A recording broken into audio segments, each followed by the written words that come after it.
আমি বিয়ে করতে চাই, কিন্তু আমি এই কথা আমার বাবা মাকে বলতে পারছি না। এখন আমার কি করা উচিত? আমি সিয়ামের বাপ কতি গো?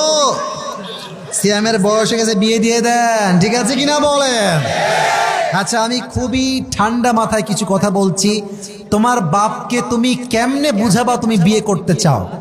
তুমি ইউটিউবে সার্চ করবা, আমার ওয়াজ আছে, আজহারী সাহেবের ওয়াজ আছে, শেখ আহমদুল্লাহ হুজুরের ওয়াজ আছে, অল্প বয়সে বিয়ে করলে লাভটা আসলে কি। তোমার বাপ বাসায় আসবে, এমনি হুদায় ওয়াজটা বাজাই দিবা, ওয়াজটা বাজাই দিয়ে তুমি বাথরুমে চলে যাবা। তোমার বাপ শুনবে, কি রে, কথা তো ঠিকঠাক কয়, হতে পারে হুজুরদের কথায় তোমার বাপ তোমাকে বিয়েতে রাজিও তো হতে পারে, ঠিক আছে কিনা বলো? 2 নাম্বার, আর একটা কাজ করতে পারো। রাত বাজে 11টা, ছেলে নাই, কই রে? 12টা, তাও নাই, কই রে? 1টার সময় আসছো, কিরে তোর ফোন বন্ধ কেন রে? তুই কল দিচ্ছি, আসিস না বাসায়। তুমি বলবা, বাসায় এসে কি করবো, ভাল লাগে না তো। কথা ঠিক আছে কিনা বলো? আচ্ছা, আর একটা কাজ করতে পারো। বাসায় তোমার খাট বড় হলে বলবা, আব্বা এই খাটে আমি শুব না। তা আব্বা বলবে, কেন রে, খাট তো সুন্দর। বলছে, এই খাটটা কাপল খাট, আমার সিঙ্গেল খাট লাগবে। দেখ, করাত নিয়ে এসে খাটটা মাঝখানে কেটে দিবা, মানে কাটবা বলতে কাটা না, অভিনয় করবা।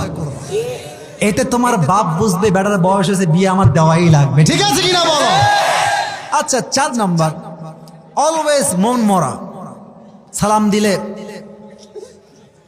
কিরে আব্বা খাবি না?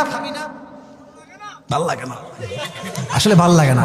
কিরে আব্বা বাহিরে যাবি না? যাও তোমরা, আমি যাব না।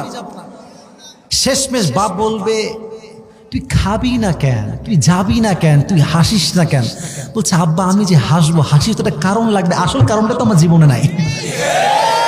আচ্ছা, আরো যদি কাজ না হয়, তোমার একটা ভালো চাকরি আসছে, চাকরি তোমার করা দরকার, পড়াশোনা তোমার করা দরকার, বাট তোমার পড়ায় মনোযোগ নাই, চাকরি নাই, ব্যবসায় মন নাই। কিরে তুই ব্যবসা করবি না? কে তুই কি পড়াশোনা করবি না?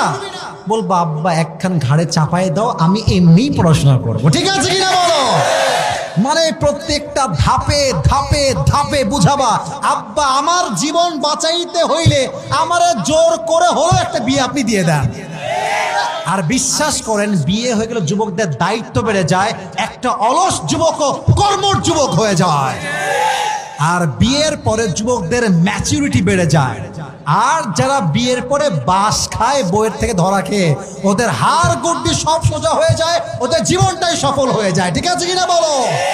তো আমার আব্বাজান, যারা আমার কথাগুলো শুনছেন, আপনার ছেলের বয়স 18 হলে 19 হলে ওই আইন টাইন বাদ দেন। বয়স হয়ে গেলে আইন বাদ।